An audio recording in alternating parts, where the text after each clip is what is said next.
बदायूं में घर में घुसकर दो नाबालिग बच्चों की नृशंस हत्या करने वाले साजिद को पुलिस ने एनकाउंटर में मार गिराया है। इस पर साजिद की मां का बयान सामने आया। उन्होंने कहा, साजिद के साथ जो कुछ भी हुआ सही हुआ, जो उसने किया बुरा किया, उसे उसकी सही सजा मिली। लेकिन ये मामला अभी शांत नहीं हुआ। इस केस में लगातार छानबीन जारी है।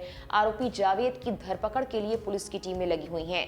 आरोपी के ऊपर 25,000 तक का इनाम भी रख दिया गया, जबकि हत्या आरोपित साजिद के एनकाउंटर और शहर में उपजे सांप्रदायिक तनाव की रिपोर्ट डीएम मनोज कुमार ने शासन को भेज दी है। एनकाउंटर की मजिस्ट्रियल जांच शुरू करा दी गई। इस वारदात के बाद अब तक क्या क्या हुआ है, आरोपी को लेकर क्या क्या खुलासे हुए, चलिए इस वीडियो में आपको सब कुछ बताते हैं। नमस्कार, मेरा नाम है मेघना सचदेवा। आप मुझे देख रहे हैं लोकमत हिंदी पर। सबसे पहले ये जान लें कि हत्या कर भाग रहे साजिद और जावेद की गिरफ्तारी के लिए पुलिस ने उनका पीछा किया तो सिरसा दबरई के जंगल में मुठभेड़ हुई। साजिद को उस दौरान गोली लग गई, जबकि जावेद फरार होने में कामयाब रहा। घायल साजिद को जिला अस्पताल लाया गया, जहां उसकी मौत हो गई। एसएसपी के अनुरोध पर डीएम ने पुलिस मुठभेड़ की मजिस्ट्रियल जांच शुरू करा दी है। उन्होंने नगर मजिस्ट्रेट अरुण कुमार को 15 दिन में जांच रिपोर्ट देने के निर्देश दिए हैं। अब आते हैं कि इस वारदात को अंजाम आखिर कैसे दिया गया। ये पूरा मामला है उत्तर प्रदेश के बदायूं शहर का। ये शहर मंगलवार शाम दो सगे भाइयों की हत्या से दहल गया। जावेद और साजिद नाम के युवक ने एक घर में घुसकर इस वारदात को अंजाम दिया। साजिद ने दो भाइयों को कुल्हाड़ी से काट डाला, जबकि एक अन्य बच्चे पर हमला किया, जिससे वो गंभीर रूप से घायल हो गया। जावेद पूरे मामले के बाद फरार हो गया। कुछ रिपोर्ट्स में इस बात का जिक्र है कि बाबा कॉलोनी के रहने वाले ठेकेदार विनोद कुमार की पत्नी संगीता की मुलाकात उस दिन साजिद और जावेद से हुई थी, जब इस वारदात को अंजाम दिया गया।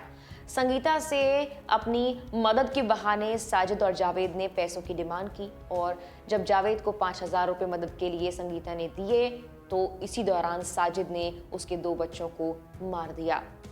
दोनों बच्चों की धारदार हथियार से गला काटकर हत्या कर दी गई। इसके बाद साजिद और जावेद दोनों फरार हो गए। दोनों बच्चों के शव खून से लथपथ पड़े थे।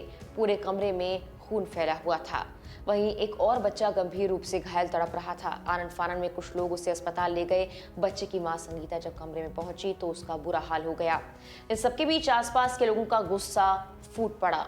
लोगों ने पहले तो जावेद और साजिद के सैलून की शॉप में आग लगा दी, फिर मंडी समिति चौराहे पर शव को रखकर जाम लगा दिया। आगजनी और जाम की सूचना पर पुलिस मौके पर आई और लोगों को समझाने बुझाने की कोशिश करने लगी।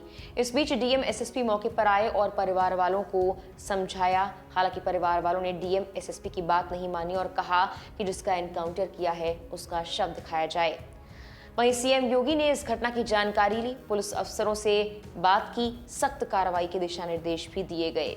बता दें कि एनकाउंटर में मारे गए हत्यारोपी साजिद की पत्नी के बारे में खुलासा हुआ है। उसकी पत्नी सना बिल्कुल ठीक है, ना वो अस्पताल में भर्ती है और ना ही गर्भवती है। साजिद की पत्नी बीते 15 दिन से अपने मायके में रहती है। साजिद खुद उसे उसके मायके छोड़कर आया था। हत्या का आरोपी साजिद, जो एनकाउंटर में मारा गया, उसने बच्चों की हत्या करने से पहले उनकी मां से अपनी पत्नी के इलाज के बहाने ही 5,000 रुपए मांगे थे। संगीता ने उसे 5,000 रुपए दे भी दिए थे। वहीं फरार आरोपी जावेद की दादी ने कहा कि जावेद बेकसूर है। उन्होंने सारा दोष साजिद पर लगाते हुए कहा कि जो किया होगा उसी ने किया होगा। साजिद पर ऊपरी हवा का असर था। मोहल्ले के लोगों का कहना है कि साजिद ने तंत्र मंत्र के चक्कर में हत्याकांड को अंजाम दिया है। फिलहाल के लिए इस वीडियो में इतना ही। नमस्कार।